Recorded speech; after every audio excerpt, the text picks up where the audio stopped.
অপূর্বকে নিয়ে বাজে কথা বলায় অনিন্দকে ঠাসিয়ে চড় মেরে উচিত শিক্ষা দিল তনুশ্রী। হ্যাঁ বন্ধুরা, এমনটাই দেখা যাবে। তাই সম্পূর্ণ জানতে ভিডিওটিতে লাইক দিয়ে চ্যানেলটি সাবস্ক্রাইব করে দেখতে থাকুন। গল্পের শুরুতেই দেখা যাবে আদি জ্বরের ঘরে আনন্দি আনন্দি বলে ডাকতে থাকে। তখনই আনন্দি বাইরে থেকে বলতে থাকে, কি ব্যাপার, স্যার ডাকলো মনে হলো না? ওইদিকে আদি একা একা জল খাওয়ার জন্য ওঠে। ঠিক তখনই হোঁচট খেয়ে একদম হুড়মুড়িয়ে পড়ে যায় আদি। তখনই আনন্দি ঘরে এসে আদির এমন অবস্থা দেখে স্যার বলে চিৎকার করে ওঠে। তখনই বলতে থাকে, স্যার আপনার কি হলো, কি হলো আপনার? তারপরে নিজের কোলে আদির মাথা রেখে তখনই দেখতে পায় আদির প্রচণ্ড জ্বর। তখন আনন্দি বলতে থাকে, স্যার আপনি ওই ভাইরাস মিশ্রিত জলটা খেয়ে নিয়েছিলেন তাই তো? আমি ঠিক বুঝতে পেরেছিলাম, কিন্তু আপনি আমার কাছে বলেননি, না করেছেন, লুকিয়ে রেখেছেন। আমি ভয় পাবো, আমি সেই জন্য আপনি চিন্তা করব বলে আপনি আমাকে বলেননি। কেন বললেন না স্যার? চোখ খুলুন স্যার, চোখ খুলুন। তখনই আদি বলতে থাকে, আনন্দি আপনি আমার কাছ থেকে দূরে সরে যান, দূরে চলে যান, আপনিও অসুস্থ হয়ে যাবেন। তখনই আনন্দি বলতে থাকে, না স্যার, আমি কোথাও যাব না, কোথাও যাব না। আমি আপনি কি বলছেন এসব? না না, আমাকে যে করেই হোক স্যারকে সুস্থ করতেই হবে। এখন কি করব আমি? স্যারকে এখন মেডিসিন খাওয়ালেও তো জ্বরটা কমতে সময় লাগবে। কি করব আমি? না, আমি নার্স, আমাকে সবটা করতে হবে। এখনই স্যারের মাথা ধোয়াতে হবে। এই বলে আদিকে নিজেই একা একা উঠিয়ে শোয়ায় আনন্দি। তারপরে আদির মাথায় জল ঢালতে থাকে। তখন আদি বলতে থাকে, আনন্দি আমার মাথায় অনেক দায়িত্ব, আমাকে এই রোগের ভ্যাকসিন তৈরি করতে হবে। আমি পারবো আনন্দি, আমি পারবো। তখন আনন্দি বলতে থাকে, হ্যাঁ স্যার আপনি পারবেন, একদম আপনি চিন্তা করবেন না, আপনি পারবেন। তখন আদি বলতে থাকে, আনন্দি আমি পারবো তো, সত্যি পারবো? তখন আনন্দি বলতে থাকে, হ্যাঁ স্যার আপনি পারবেন, আপনি একদম চিন্তা করবেন না। কিন্তু আদি কিছুতেই আর নিজের মাথা ঠিক রাখতে পারে না। আদি বারবার করে মাথা ঘুরে পড়ে যেতে লাগে। তখনই আনন্দি বলতে থাকে, না আনন্দি, বি প্রফেশনাল, তুই একজন নার্স, তোকে নার্সের কাজটাই করতে হবে। এই বলে আদির সব জামাকাপড় খুলে গাটা মুছিয়ে জামাকাপড় পাল্টে দেয় আনন্দি। তখনই আদির সঙ্গে আগের কাটানো সময়গুলোর কথা ভাবতে থাকে আনন্দি। তারপরে বলতে থাকে, স্যার আপনার আমি কিচ্ছু হতে দেবো না, কিচ্ছু হতে দেবো না আমি। তারপরে আদিকে আবারও শুইয়ে দেয় আনন্দি। তারপরে শুয়ে দিয়ে সেই বইগুলো ঘাঁটতে থাকে, যে বইগুলোর নাম আদি আনন্দিকে বলেছিল। তখন সেই বইয়ে নির্মলা ভাইরাস সম্পর্কে পড়তে থাকে আনন্দি। তখনই সেই ঝাড়গ্রামের কথা পড়ে আর বলতে থাকে, সে বাবা তো সে ঝাড়গ্রাম থেকে এসেছিল। তখনই আদি আবার আনন্দিকে ডাকতে থাকে আর বলতে থাকে, আনন্দি এদিকে আসুন। তখনই আনন্দি আবার আদির কাছে গিয়ে দেখতে পায় যে টেম্পারেচারটা আবার বাড়ছে। তখন আনন্দি বলতে থাকে, না না, আমাকে যে করে হোক স্যারের ব্লাড স্যাম্পল পাঠাতে হবে, এখনই টেস্টের জন্য পাঠাতে হবে। তারপরে ব্লাড স্যাম্পল নিয়ে নেয় আনন্দি আর বলতে থাকে, স্যার আপনার কিচ্ছু হবে না, কিচ্ছু হবে না আপনার। এই বলে আনন্দি আদির সারা রাত সেবা করতে থাকে আর একটু পরপর জন্মাপতে থাকে। আর আদি একটু পরপর উঠে উঠে আনন্দি আনন্দি করতে থাকে। তখনই আনন্দির হঠাৎ করে চোখটা লেগে আসে আর উঠেই বলতে থাকে, না না, আমাকে ঘুমোলে চলবে না, আমাকে ঘুমোলে একদম চলবে না, স্যারকে সুস্থ করতে হবে, স্যারের মাথায় যে অনেক দায়িত্ব, স্যারকে আমাকে ভালো করতে হবে। তারপরে দেখা যাবে সেই স্যাম্পল মেডিনিস্টে পাঠিয়ে দেয় আনন্দি। তারপরে সকাল সকাল আদির স্যার আর অপূর্ব লাহিড়ি বাড়িতে আসে। তখনই তনুশ্রী তাদেরকে দেখে চমকে যায় আর বলতে থাকে, এ কি আপনারা এত সকাল সকাল? তখনই আদির স্যার বলতে থাকে, হ্যাঁ একটু দরকার ছিল।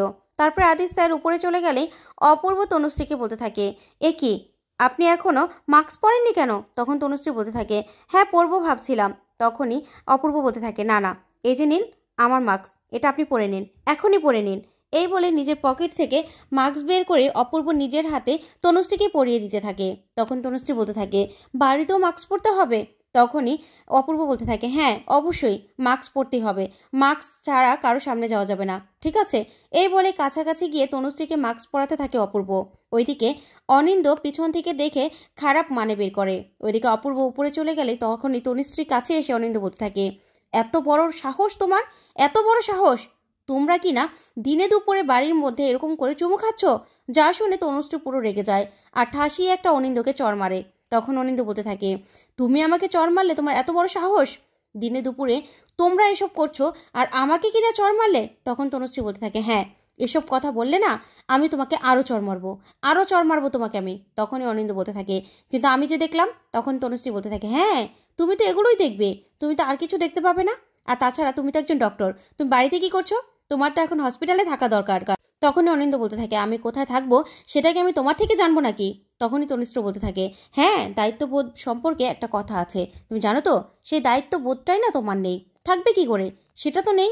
ওই অপূর্ব, অপূর্বর সঙ্গে তোমার তুলনা কোনোদিনও হবে না। তখন অনিন্দ বলতে থাকে, কে অপূর্ব, আমার সঙ্গে জোড়া দিচ্ছ? তখন তনুশ্রী বলতে থাকে, না না, তোমার মতো খারাপ মানুষের সাথে অপূর্ব বাবুর কোনোদিনও কোনো তুলনা হবে না, কোনোদিনও না। ওনারা মানুষের জন্য সারা দিন রাত খেটে মরছে, আর তুমি কিনা এখানে বসে আছো। তুমি কি ভেবেছো যে আমি তোমাকে ভয় পাই? আমি না তোমাকে আর ভয় পাই না। এতদিন তোমাকে আমি ভয় পেতাম, কোনো শ্রদ্ধা, কোনো ভালোবাসা তোমার জন্য ছিল না। আর সেই ভয়টা কাটিয়ে যখন শাখা সিঁদুর সব তুলে ফেলতে পেরেছি না, এই ভয়টাকেও জয় করে ফেলেছি। তাই তুমি যদি আবার কখনো এরকমভাবে আমার নামে আর অপূর্বজির নামে খারাপ কথা বলো না, তোমাকে আরও চড় মারবো, আমি আরও চড় মারবো। এই বলে তনুশ্রী সেখান থেকে চলে যায়। তখন অনিন্দ হাঁ করে তাকিয়ে থাকে। ওইদিকে দেখা যাবে আদির রুমে যায়। তখন আনন্দী বলতে থাকে, স্যার কি আসলো রিপোর্টে? তখনই স্যার পুরো অবাক হয়ে যায়, বলতে থাকে, আমি ভাবতেও পারছি না, আমরা এত সতর্কভাবে কাজ করলাম, তারপরও আদি এই রোগে পজিটিভ কি করে হলো? যা শুনে আনন্দী পুরো চমকে যায়।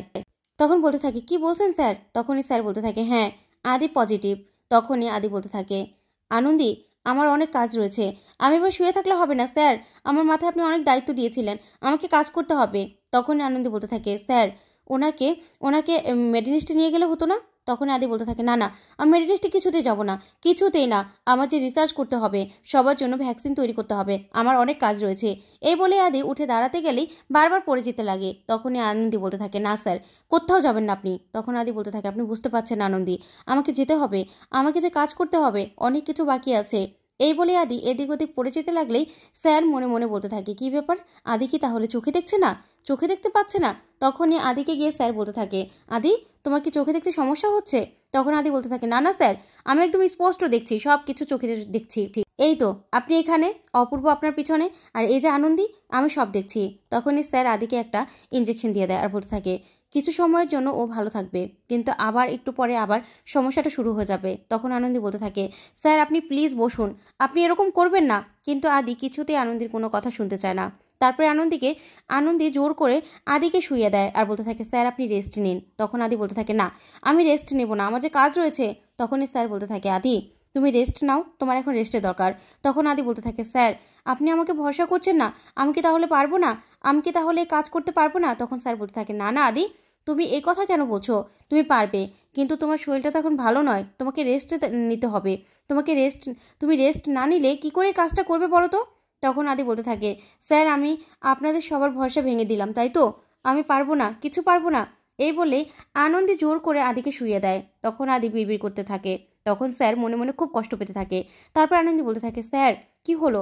তখনই স্যার বলতে থাকে, আমি আমার ব্রাইট স্টুডেন্ট, তাকে এই বুদ্ধিটা আমি দিয়েছিলাম, ভ্যাকসিন তৈরির বুদ্ধিটা। এখন দেখো তো, আমার জন্য আমার স্টুডেন্টের আজকে এই অবস্থা, আমার না খুব খারাপ লাগছে আমার। তখন আনন্দী বলতে থাকে, স্যার আপনি যদি এরকম করেন তাহলে আমরা কোথায় যাব বলুন তো? আপনি কেন মন খারাপ করছেন স্যার? আচ্ছা স্যারকে মেডিনিস্টে নিয়ে গেলে ভালো হয় না?